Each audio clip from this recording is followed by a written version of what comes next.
आज हम मौजूद है कराची प्रेस क्लब के बाहर, जहां पे all Karachi motor cab rickshaw association एहतियात कराची की जानिब से एहतजाजन भूख हड़ताल का कैंप लगाया गया है। आइए आज हम इनसे बात करते हैं, जानते हैं कि क्या वजह है, किस बुनियाद पर इन्होंने ये जो है ये कैंप लगाया और एहतजाज कर रहे हैं और इनके क्या क्या जो हैं वो मसले मसाइल हैं। आइए इनसे बात करते हैं और इनके जानते हैं कि इनका क्या मुद्दा है और क्या मुतालबात, किस मुतालबात की वजह से इन्होंने यहाँ पे भूख हड़ताल और एहतजाज का जो है कैंप लगाया हुआ है। अस्सलाम वालेकुम। वालेकुम सलाम। सैयद मोहम्मद इमरान जैदी, सदर रक्षा एसोसिएशन। यहाँ भूख हड़ताली कैंप हमने पिछले 3 दिनों से लगाया हुआ है। पीर 23 जून से हम यहाँ बैठे हैं अपने मुतालबात के खातिर। हमारे जो मुतालबात हैं, हम ये कह रहे हैं कि हम पे पाबंदी, हमें पाबंद करें, हमें पाबंदी ना लगाएं हम पे। ये जितने आपके सामने गरीब मजदूर रिक्शा ड्राइवर बैठे, ये सब रोज़ कमाने और रोज़ खाने वाले हैं। हमारा जो रिक्शा है ये आपके सामने खड़ा है, साजगार कंपनी का रिक्शा है। इसका PSQ स्टैंडर्ड से पास और उसके बाद इसको प्रोविजनल ट्रांसपोर्ट अथॉरिटी ने कंपनी को लाइसेंस दिया। उसके बाद ये रिक्शा फिटनेस के लिए गया, फिटनेस के बाद ये रजिस्ट्रेशन के लिए गया, रजिस्ट्रेशन के बाद ये रूट परमिट के लिए गया। उसके बाद ये रिक्शा रूट पे आया और पिछले 10 साल से ये रिक्शा रूट पे चल रहा है। ना ये गैर कानूनी था, ना इस पे पाबंदी थी। इससे टैक्स भी लिए गए, इसकी सारी जो भी गवर्नमेंट की पेमेंट थी सारी हमने टैक्स के ज़रिए की और उसके बाद ये रिक्शा रोड पे चलना शुरू हुआ। तो आज 10 साल के बाद इन्हें याद आता है कि इसकी कंजेक्शन है, इससे प्रॉब्लम हो रही है।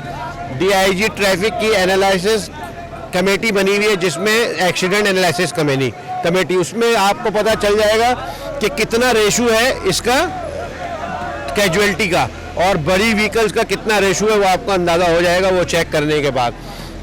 हमारा मुतालबा ये है कि जब कराची में आप रजिस्ट्रेशन उन गाड़ियों की कर रहे थे तो क्या आपके इल्म में ये बात नहीं थी कि इस शहर में कितना रिक्शा देना है, इस शहर में कितना मोटरसाइकिल देना है? अगर रिक्शा देना है तो इसको किस मकसद के लिए चलवाना है? कमर्शियल गाड़ी, इसका अप्रूव स्पेसिफिकेशन है, तमाम वो सरकारी डॉक्यूमेंट्स जिसकी शनाख्त इस रिक्शे के पास डॉक्यूमेंट की सूरत में होनी चाहिए वो मौजूद है। उसके बाद भी पाबंदी समझ से बाहर है। तो इमरान भाई, आप हमें ये मजीद ये भी बताइएगा कि आप अभी इस वक्त जब यहाँ बैठे हैं तो आपके क्या क्या मुतालबात हैं? हमारे मुतालबात ये है कि हमें सुना जाए, हमसे बात की जाए, हमें पाबंद किया जाए, हम पे पाबंदी ना लगाई जाए। हम पे पाबंदी का मतलब 40,000 60,000 रिक्शा ड्राइवरों के ऊपर पाबंदी, जिनको आपने फाका कशी पे मजबूर कर दिया, जिन्होंने अपने बच्चों को स्कूल वालों ने उनके बच्चों को निकाल दिया, इनके पास खाने को नहीं है। ऑपरेशनल पुलिस ने इस वक्त पूरे शहर में ऐसी बदमाशी मचाई हुई है, ट्रैफिक पुलिस ने, कि जिसको हम बयान करते हुए हमें खुद सुनते हुए तकलीफ होती है कि जिन इलाकों में पाबंदी नहीं है उस इलाकों से हट के भी FIR हो रही हैं। किस तरह की पाबंदियां लगाई आप लोगों पे, ट्रैफिक वालों ने? हमारे पे 20 शाहराहों पे पाबंदी, जिसे हम गैर आइनी और गैर कानूनी समझते हैं, उसके बावजूद पूरे कराची में हमें दीवार से लगा दिया गया है। ना हमारे रिक्शे ड्राइवर रिक्शा चला पा रहे, ना रोजी कर पा रहे और ना अपना घर चला पा रहे। तो ऑपरेशनल पुलिस से मैं एडिशनल IG कराची से ये मुतालबा करता हूँ और रिक्वेस्ट करता हूँ कि खुदारा इन पुलिस वालों को बताएं कि जिनको तुम पकड़कर 5,000 10,000 लेते हो, ये 2,000 रुपये रोज नहीं कमा सकते। उनको तुम 26 हज़ार रुपये के चालान करते हो, उनकी व्हीकल डिटेन करते हो, उनको ले जाके उनकी गाड़ियों को बंद कर देते हो, FIR करके उनको उनका क्रिमिनल रिकॉर्ड मेंटेन कर देते हो। तो हम आपके ही बच्चे हैं, हम आपकी ही औलाद हैं, हम इसी कराची शहर के रहने वाले हैं। मेरे साथ ये बुजुर्ग बाबा खड़े हैं, ये स्टोरी आपको अपनी ज़बानी खुद बताएंगे। ये एक रिक्शा ड्राइवर है, इनके साथ क्या मामला हो रहे। इनके बच्चों को स्कूल से निकाल दिया गया, इनके घर में खाने को नहीं है, ये सुबह से बैठ के कैंप में रो रहे, दुआइयाँ दे रहे हैं हुकूमत को कि हुकूमत इन पे ऊपर से पाबंदी ख़त्म करे। चाचा, क्या हुआ? आप यहाँ क्या कर रहे हैं, क्यों आए हैं, क्या मसले मसाइल हुए हैं आपके साथ? अस्सलाम वालेकुम। 2 महीने से जो रिक्शे पे पाबंदी लगा दी है, ऐसा हो गया है कि जैसे हमारे ऊपर कोई ऐसा पहाड़ टूट पड़ा है। मैं वजीर आला सिंध साहब से, IG कमिश्नर से, DIG साहब से, तमाम आला अफसरान से हाथ जोड़ के, मुअज़्ज़िज़ साहबान से मेरी फरियाद है कि हमारे ऊपर, हमारे रिक्शे वालों के ऊपर लाखों लोग बेरोजगार हो चुके हैं, घर में फाके हैं, बच्चे पढ़ नहीं सक रहे। मेरे 4 बच्चे हैं, 2 11वीं क्लास में हैं जो अभी इम्तिहान दिए हैं, एक 8वीं क्लास का तालिब है और एक 3री क्लास का तालिब इल्म है। 2 महीने की मैं फीस नहीं दे पाया, घर में फाका है, खाना नहीं है, रिक्शे की पाबंदी है, बाहर नहीं निकलना है। आपका क्या मुतालबा है, आप क्या चाहते हैं हमारे हुकाम वाला से? कि अल्लाह के वास्ते, अल्लाह का रसूल के वास्ते पाबंदी हटा दो, रिक्शा चलाने दो, हम रोजी करें, अपना पेट पाले, बच्चों को पाले, बच्चों को तालीम दे सके। हमको भीख नहीं मांग रहे, अपना हक मांग रहे कि मजे हक हलाल की रोजी करके खाएं। क्या मैं जब रोजी नहीं कर सकूंगा, मेरा बेटा 11वीं क्लास में जो पढ़ता है, स्कूल खत्म हो जाएगा, वो क्या करेगा? हाँ बताओ, वो तगारी उठाएगा या चोरी करेगा या डाका मारेगा? मेरे बच्चे को डकैत किसने बनाया? मेरे बच्चों को तो चोर किसने बनाया? मेरी फरियाद है, अल्लाह का वास्ता है, आप सब आला अफसरान को, बिलावल भुट्टो साहब को भी मेरी फरियाद है कि चंद लोगों को 10-10 हजार 20-20 हजार दे के भिखारी बना के लाइन में खड़ा कर दिया, हम वो भी नहीं लिया हुआ आज तक। मैं कहता हूँ बिलावल भुट्टो साहब से, अल्लाह का वास्ता है, चिंची चलाने दो, हमें रोटी खाने दो, पेट पालने दो, ये पाबंदी खत्म कर दो। हमारे चिंची वाले लाखों बेरोजगार हैं, कानूनी तौर पर हमारे से लाइसेंस मांगो, कानूनी तौर पर हमारे से गाड़ी का कागजात मांगो, हम दें। अगर हम कागज नहीं दें, लाइसेंस नहीं दो, हमें 10 साल के लिए, पूरी उम्र के लिए कैद में डाल दो, हमें वो मंजूर है। जब हम हक पे हैं, अपनी हलाल रोजी कमाने के चक्कर में है, तो हमें रोजी करने दो, अल्लाह का वास्ता है। तमाम आला अफसरान से मेरी फरियाद है, ये पाबंदी खत्म कर दो, पाबंदी खत्म कर दो, हमें रोटी खाने दो, बच्चों को तालीम देने दो। हम तालीम के लिए भी किसी इदारे के पास आज तलक नहीं गया हूँ, मेरी है तकरीबन 70-80 साल उम्र होगी, मैं किसी इदारे के पास भीख नहीं मांगा हूँ, कटोरा लेके भीख नहीं मांगा हूँ। अब हमें ऐसा कर दिया कि खुदकशी करने पर मजबूर कर दिया। अगर खुदकशी हराम नहीं होती, वल्लाह मैं खुदकशी कर लेता अपने आप को।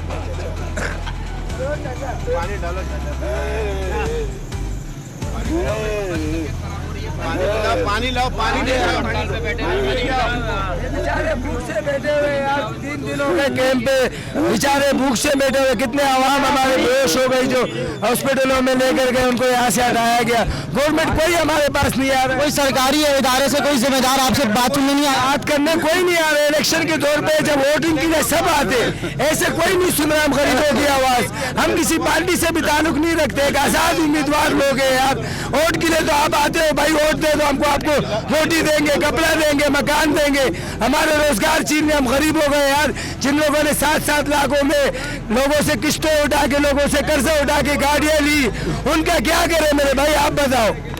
कमिश्नर साहब, इससे पहले भी कितने कमिश्नर आए, DIG आए मेरे भाई, शुरू से ही बंद करते थे। आप हमें मोहलत तो दे दो, 2-3 साल का मोहलत दे दो, हम कोई अपना बंदोबस्त कर ले यार, एम्बुलेंस मंगवा ले यार, इनकी तबीयत बहुत खराब है यार, मेहरबानी करें यार। ठीक है, आपने ये गरीब रिक्शा ड्राइवरों की आहो पुकार सुनी, किस तरीके से एक चाचा बेहद जज्बाती होकर जो है 2 दिन से भूख हड़ताल में भूखे प्यासे यहाँ पर बैठे एहतजाज कर रहे हैं, और सिर्फ अपने हक के लिए। हमारे साथ यहाँ एसोसिएशन के जनरल सेक्रेटरी भी मौजूद हैं, आए जनरल सेक्रेटरी से भी बात करते हैं और जानते हैं कि उनके क्या मसले मसाइल है और उनकी यूनियन और एसोसिएशन के क्या मसले मसाइल और मजीद पेश आते हैं रोड के ऊपर। अस्सलाम वालेकुम। वालेकुम सलाम सर, मेरा नाम Adnan Hussain Algazi, CNG auto rickshaw owner welfare के जनरल सेक्रेटरी हूँ। जैसे कि सूरत हाल देख रहे हैं कि हम पिछले 3 दिन से भूख हड़ताल पे बैठे हुए हैं। गवर्नमेंट की तरफ से कोई हमारे पास ऐसा कोई पैगाम नहीं है, कोई नुमाइंदा नहीं आया जिन्होंने हमारी फरियाद को सुनना पसंद किया हो। अच्छा, मैं थोड़ा सा आपको बताऊँ इस रक्शे की बारे के अंदर कि ये रक्षा हमेशा से ये होता आया है कि सरमायादार को आगे लाकर गरीब आवाम को लूटा गया। ये रक्षा जब 2011 में 10 के अंदर आया तो 9 सीटर 6 सीटर था, कागजात 3 सीटर के दिए गए थे। पूरे ट्रांसपोर्ट डिपार्टमेंट को मालूम था कि ये गैर कानूनी रक्षा बिक रहा है। ट्रांसपोर्ट डिपार्टमेंट ने इजाज़त दी, कंपनियों ने बेचा, आम आदमी ने खरीदा। 15 में भी हमने यही हाल देखा था। रोडों पर लोग इसी तरह रुल रहे थे, लोगों की गाड़ियां कट रही थी, प्रॉपर्टियां टूट रही थी, कोई पुरसाने हाल नहीं था। फिर कोर्टों में जाके ये मामला मैंने पिटीशन फाइल की कोर्ट में जाके सिनाई कोर्ट के अंदर, तो 4+1 सीटिंग कैपेसिटी के ऊपर बात हुई, डिज़ाइन के ऊपर बात हुई, और ये बोला कि भाई ये रक्षा कानूनी है, अब आप ये चलाएं, आपको कोई नहीं रोकेगा। उसमें जो दीगर मामलात हैं वो भी हम आपके पूरे करेंगे। 15 से लेके आप देख लें आज हम 25 में खड़े हैं, 10 साल का टाइम पीरियड गुजर गया। 10 साल में ट्रांसपोर्ट डिपार्टमेंट ने गाड़ियां बेचने की जो इजाज़त दी, कभी गाड़ी गिनने की किसी को इजाज़त नहीं दी। गाड़ियां बेचे जाओ बेचे जाओ बेचे जाओ, जब बढ़ जाती है तो इन लोग के पास एक नया वतीरा आ गया, दफ़ा 144 नाफिज कर दें। आप कानून माशाल्लाह कराची कमिश्नर साहब बड़े सीनियर और मोतबर आदमी हैं, कानूनदान हैं, बहुत सारे वकील हैं, अदालतें हैं, जाके पूछें दफ़ा 144 इस रक्शे पर नाफिज होती है क्या? ये रक्शे वाले कोई इंतशार फैला रहे हैं इन 20 शाहराहों के ऊपर, या किसी के लिए मसला बने हुए हैं जो आपने दफ़ा 144 इन 20 शाहराहों पर नाफिज कर दी?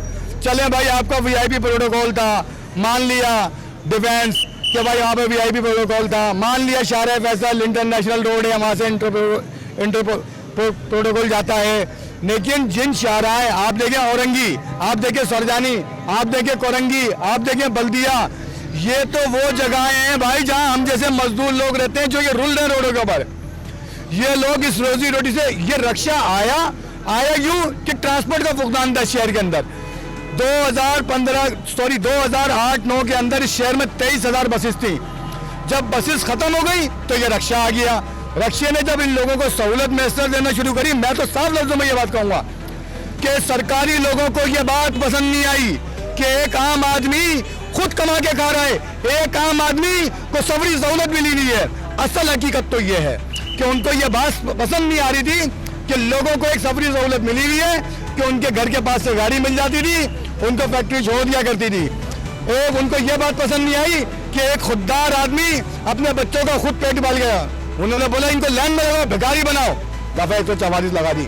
2 महीने की लगाई, हमने कराची कमिश्नर को भी लेटर लिखा, DIG ट्रैफिक को भी लिखा, सिंध गवर्नमेंट को भी लिखा, सिंध महाजन ट्रांजिट को भी लिखा। 2 महीने के बाद 15 तारीख की रात को इमरान भाई ने कराची कमिश्नर को PO को फ़ोन किया कि सर वो पाबंदी का जो अफेक्टेड था वो ख़त्म हो गया 14 तारीख को। अभी क्या ट्रैफिक पुलिस हमारी गाड़ियाँ नहीं चलने दे रही। बोला आपको कोई नया नोटिफिकेशन नहीं आएगा। कराची कमिश्नर साहब ने साफ जवाब दे दिया कि कोई नोटिफिकेशन नहीं आएगा। 16 तारीख की सुबह 11-12 बजे सोशल मीडिया के जरिए हमारे पर फिर ये शब खून मार दिया था। अब थोड़ा सा इसको आप कॉन्स्टिट्यूशन की रूम में देख लें। पाकिस्तान का कॉन्स्टिट्यूशन आर्टिकल 10 है, वो हर पाकिस्तान के हर शहरी को जिसका शिनाख्ती कार्ड बना हुआ, नहीं हमारे बड़े साहब गिर गए ना, इनका शिनाख्ती कार्ड बना हुआ है, उसको ये आईनी हक देता है कि उसका ट्रायल फेयर हो। जब इनकी यूनियन ने कराची कमिश्नर को लेटर लिखा कि हमारे लोग परेशान हैं, ये गाड़ियां हमने कानूनी खरीदी हैं, ये हमने सेल टैक्स देके खरीदी हैं, ये फिटनेस करवा के खरीदी हैं, आप हमें सुने। कराची कमिश्नर ने हमें नहीं सुना, दोबारा नोटिफिकेशन कर दिया। अगर आइन मेरे पे लागू होता है तो कराची कमिश्नर में लागू नहीं होता। कराची कमिश्नर ने 10A की वायलेशन करी है कि जब उसने हमें बिना सुने हमारे लोगों पे पाबंदी लगा दी, तो आइन 10A आर्टिकल 10 ये कहता है कि पाकिस्तान के हर शहरी को यह हासिल है कि उसका फेयर ट्रायल हो। हमारा फेयर ट्रायल नहीं हुआ, हमारे लोग भूख से मर रहे हैं, हमारे लोगों पे FIR कट रही है। अभी भी एक ड्राइवर लुकमान का उसने बताया कि रात को उसको जेल भेज दिया। बताएं जेलें नहीं देखी हमारे ड्राइवरों ने। अगर ये आदि होते क्रिमिनली तो ये जेल ये रक्षा थोड़ी चला। तो जेल क्यों भेज रहे हैं? जेल भेजने की वजह क्या है? क्या वो क्या चिंची रक्षा में कोई गैर कानूनी चीजें सप्लाई कर रहे हैं रोड के ऊपर आप लोग?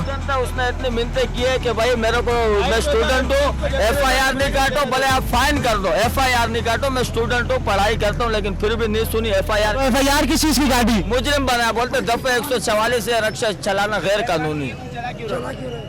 आप ये देखें, एक स्टूडेंट्स उसका कैरियर खत्म किया गया। कौन जवाब देगा एक आम आदमी का? कौन जवाब देगा? एक उस बच्चे। अब आप ये बताइए कि मैं MA सोशोलॉजी के अंदर MA किया हुआ हूँ, नौकरियां आपने हमारे लिए छोड़ी नहीं है, फैक्ट्रियों के अंदर वहाँ नौकरियां हैं नहीं, वैसे कि एक रक्षा लिया, अपने घर की चीजें बेच के उसके ऊपर आपने पाबंदी लगा दी। अब आप मुझे बताएं ना कि मैं एक पढ़ा लिखा नौजवान, कराची का शहरी, पाकिस्तानी बाशिंदा, जिसको आपने हक दिया जीने का, पाकिस्तानी कहलाने का, मुझसे तो आपने मेरी रोजी छीन ली। 3 दिन मैंने भी लाकअप में गुजारे, किस गुनाह में? आप ये हम पढ़े लिखे तबके को क्रिमिनल रिकॉर्ड बनाने के लिए मजबूर कर रहे हो। 3 दिन लाकअप में रखने की वजह क्या थी?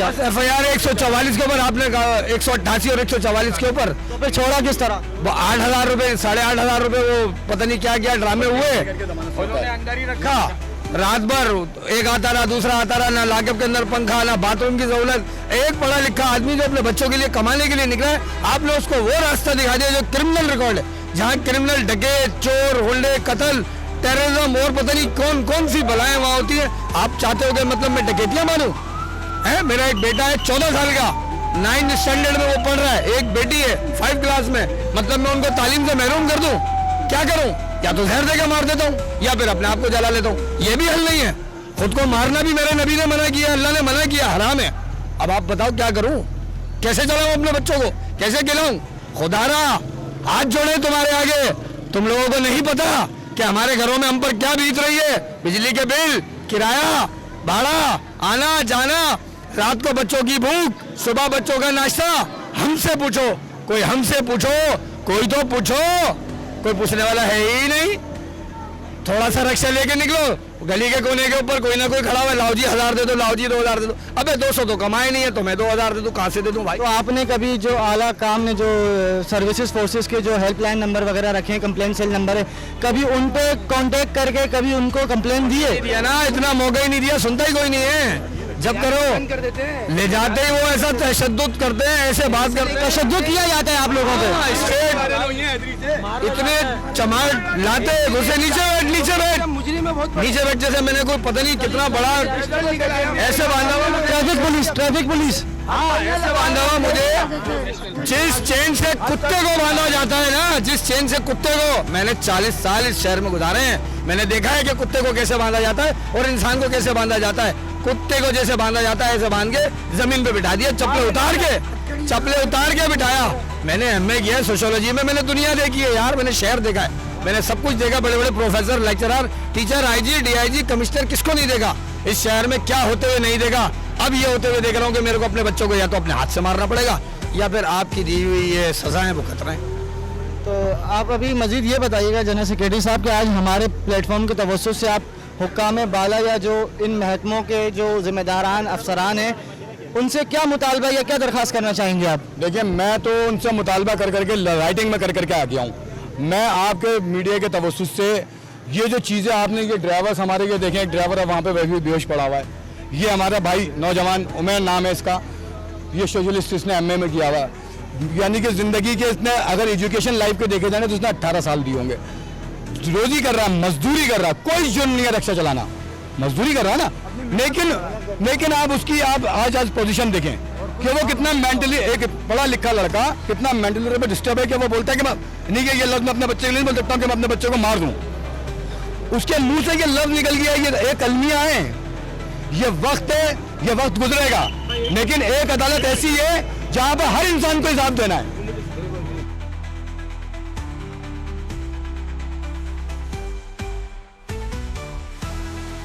बेहोश हो गए।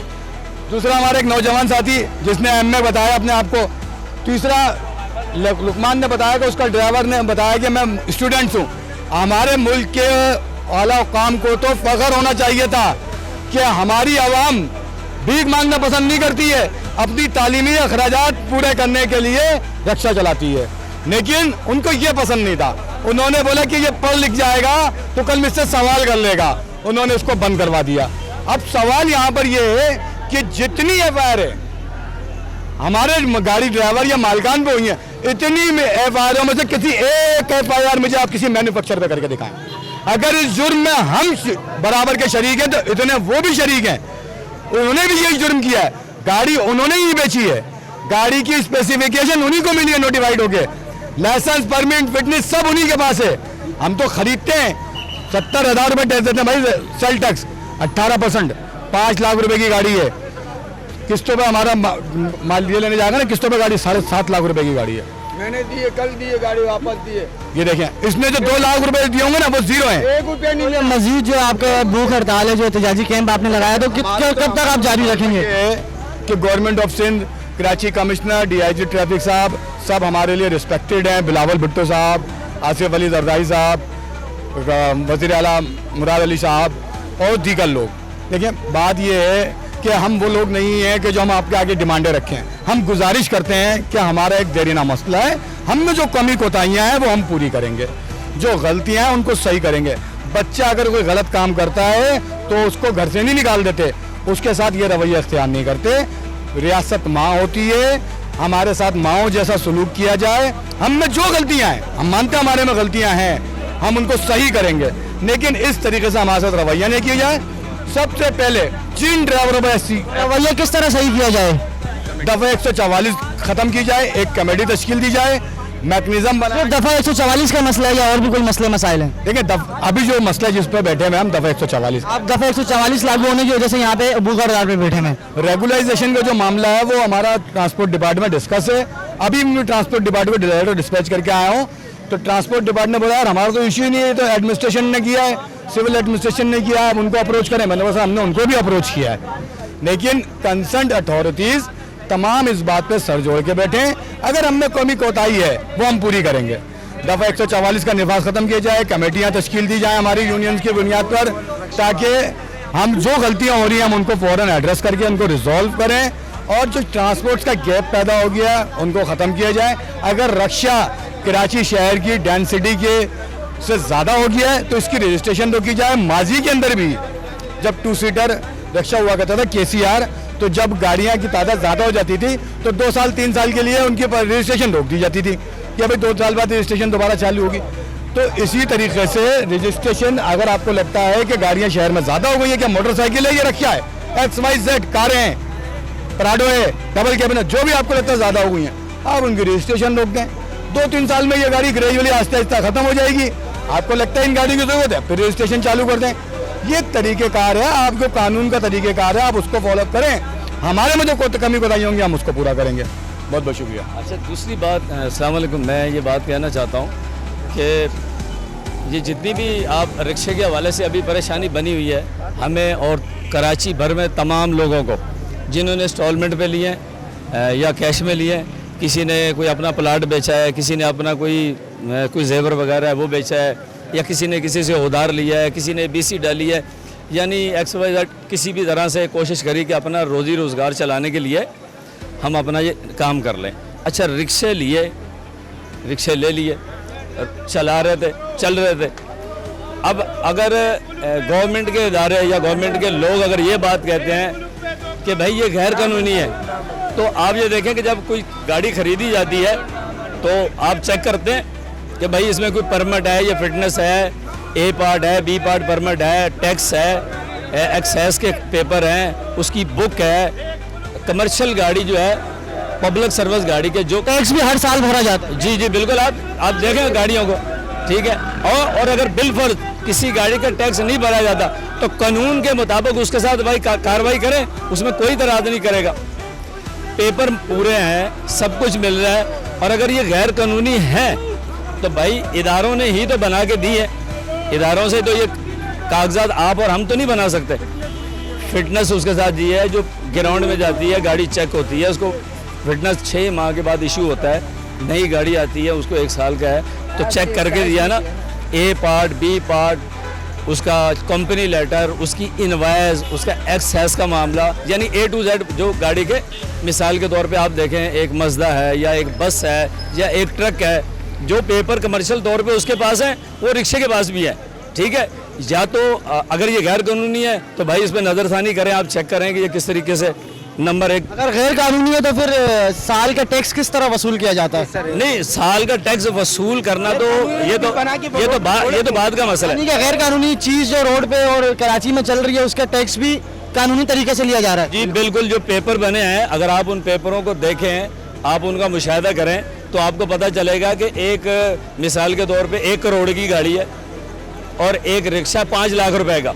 अगर इसमें पेपरों में आपको कोई मसला लगे तो आप हमें जुर्मदार साबित करें, ठीक है। दूसरी बात कि अगर ये गैर कानूनी है चले ठीक है, अगर आप कहते हैं, मैं तो नहीं कहता, क्योंकि मैंने तो जब ली है ना तो मैंने एक एक पेपर देखा है, मैंने सब कुछ देखा है, सब चीज़ देखी है, टैक्स है, परमिट है, फिटनेस है, इंश्योरेंस है, यानी उसमें जो भी चीज़ें हैं, एक्साइज का पेपर है, सारी A to Z सारी चीज़ें ठीक है। लेकिन इसके बाद अगर ये गैर कानूनी है तो भाई अल्लाह के वास्ते हाथ बांधते हैं, कंपनी को बंद करो, दूसरे लोग तो ना डूबे, इनकी जो प्रोडक्शन है उसको आप रोक दें। जो लोग अभी जिनको नहीं पता, नए लोग हैं, अगर वो लेते हैं तो वो भी डूबेंगे, हम तो डूब गए, हम तो बर्बाद हो गए, ठीक है। अपनी मदद आपके तहत लिया है सब कुछ, सही है, अपनी मदद आपके तहत लिया है, आपसे कुछ लिया है, कुछ इनसे लिया है, कुछ इनसे लिया या कुछ किया ले लिया, भाई वो चला भी नहीं सकते। अगर वो निकलता है इस रोड पे जाओ, इस रोड पे जाओ, वहाँ 20,000 का चलान है या 25,000 का या 28,000 का, 28,000 का चलान भी मेरे पास है। अगर आप बोलेंगे तो मैं आपको वो 28,000 का चालान किस चीज़ का? मैं आपको चालान दे दूंगा, आप उसको चेक कर लेना, उसमें कौन कौन सी दफा लगी, सही है, मेरे पास है, मैं आपको दे दूंगा, आप चेक कर लेना, आप उसको देख लेना, मुख्तलिफ चीज़ों के, ये परमिट का है, फिटनेस का है, ये लाइसेंस का है जी, ये सिलेंडर का, इस तरह से करके वो सारे इकट्ठे हो गए। चलें भाई, अगर फिर भी अगर ऐसा है तो आप बराए मेहरबानी इन कंपनियों को ब्रेक करवाएं। अगर ये मतलब कंपनियां बना रही है वो गैर कानूनी नहीं है, इदारे तो हैं ना, जब कोई कंपनी चल रही है तो गवर्नमेंट की नज़रों से ओझल तो नहीं है, गवर्नमेंट के सामने है, गवर्नमेंट के जितने भी इदारे हैं उनकी अप्रूवल के बगैर वो कुछ भी कोई नहीं बना सकता। ये सब कुछ होने के बाद ये सारा कुछ है। अगर भाई ये गैर कानूनी है तो हमने तो पैसे दे के लिए हैं ना, हमें तो पेपर मिले हैं, हमने पेपर लिए हैं, हमें तो इस बात का प्रूफ है कि भाई ये गवर्नमेंट से मंजूर शुदा है, हमने तो इस भरोसे पे लिए हैं। अगर गवर्नमेंट के मतलब है DIG साहब हैं, ये DIG साहब हैं, चालान करते हैं, सही है, अब DIG साहब हैं या कमिश्नर साहब हैं, ठीक है, या और जो आला अफसरान हैं या हुकूमत के जो मतलब है बड़े लोग हैं, अगर वो ये सवाल करते हैं तो इसमें हमारे दिल पे बड़ी तकलीफ़ होती है हमें कि कोई हमारे ही लोग हैं, हम आवाम हैं, तो ये हमारे सरबराह हैं और आला अफसरान हैं, अगर ये ऐसा करेंगे तो हम तो पहले डूब चुके हैं, तो ये हमारा कुछ सदैव आप करें, या तो फिर हमारी तमाम गाड़ियाँ ये ले लें, बंद करने आप बंद कर दीजिए, कोई बात नहीं, लेकिन हमने जो गाड़ियाँ हैं हमारी सारी गाड़ियाँ आप वापस लें, कंपनी से आप हमें पैसा दिलवाएं ताकि हम कोई और रोजगार कर सकें। कंपनी की भी प्रोडक्शन अभी तक बंद नहीं हुई, कंपनी जो है ब्रांड न्यू गाड़ियाँ अभी भी बना रही है और मार्केट्स में जो है ब्रांड न्यू रिक्शा अभी भी बिक रहे हैं। भाई आप जाएं, आप विजिट करें, इदारे जाएं, इदारे चेक करें, कंपनियां भी चल रही हैं और जो प्रोडक्शन है वो भी चल रही है और जो गाड़ी है वो भी बिक रही है, तो खुदारा इसके ऊपर आपको गौर करें, इसके ऊपर कोई जो भी आपने तरीक़ाकार बनाना है वो बनाए। तो अगर आप देखेंगे तो इसमें हर चीज़ है, बस हमारा मुतालबा है कि ये रिक्शा आपने निकाला था, अगर आपका कोई वायलेशन का मसला है, किसी के पास लाइसेंस नहीं है, परमिट नहीं है, कोई फिटनेस नहीं है, गाड़ी का सर्टिफिकेट का कोई मसला है, उसमें कोई गाड़ी में टूट फूट है, तो उसमें कानून के मुताबिक आप जो है उसके साथ करें, चालान करें, कोई मसला है वो करें, उसको दुरुस्त करेंगे। अगर किसी के पास लाइसेंस वगैरह या कोई कम उम्री का मसला है तो उसको भी फेस करेंगे, उसको भी ठीक करेंगे, लेकिन ऐसा ना करें कि आप इसको बिल्कुल बंद कर रहे हैं। आपने हम तो डूब गए ना सब लोग, जितने अभी मसलन कि 4 से 5 लाख कम से कम लोग होंगे, आप देख रहे हैं, आप सामने आपके एक बंदे के पीछे कितने कितने लोग खाने वाले हैं, लोग भूख से मर रहे हैं, बच्चे भूख से मर रहे हैं, सही है, लोग जो हैं वो इतने परेशान हो रहे हैं कि जिसका कोई अंदाज़ा नहीं है, सही है। आप ज़रा ठीक है, आप जो है इस बात पे जो है मैं हुकूमत से और ख़ास तौर पे हुकूमत सिंध से और चेयरमैन साहब से, बिलावल भुट्टो साहब से और DIG साहब से, कमिश्नर साहब से और जितने आला अफसरान हैं और हुकूमत के जो बड़े सरबराह हैं उनसे हमारी इल्तिजा है कि खुदारा हम क्यों हमारे ऊपर रहम करें और इतने तमाम लोगों पे पूरी कराची के ऊपर आप रहम करें कि आपके ये हाथ में है, आप चेक करें, हमारे अंदर कोई ऐसी गलती नहीं है इस तरह की। हाँ, अगर हमारे अंदर कोई गलती है तो वो बिल्कुल हम उसको दुरुस्त करेंगे।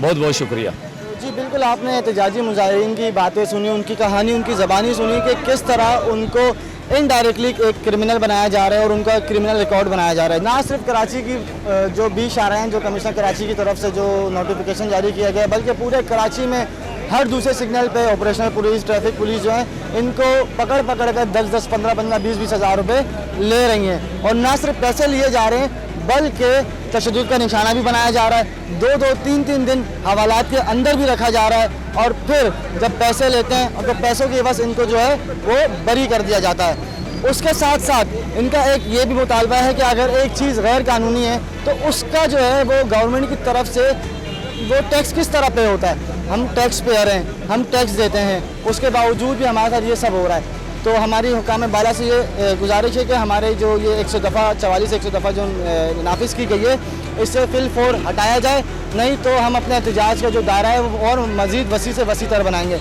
इसी तरह कैमरामैन अकरम के साथ सैयद उमेर शाह, कराची डिजिटल न्यूज़, कराची।